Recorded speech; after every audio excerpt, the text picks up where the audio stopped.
we gather here today in celebration of these graduates, we humbly come before you, recognizing your presence among us.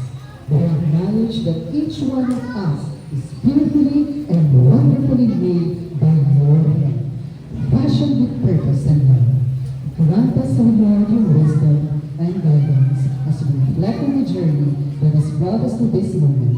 May your light illuminate our path as we step into the future you have prepared for us. Bless this baccalaureate service, fill it with your spirit, and may it inspire, encourage, and uplift all who are present. May your grace abound in our hearts as we honor you in all that we do. In your holy name we pray. Amen.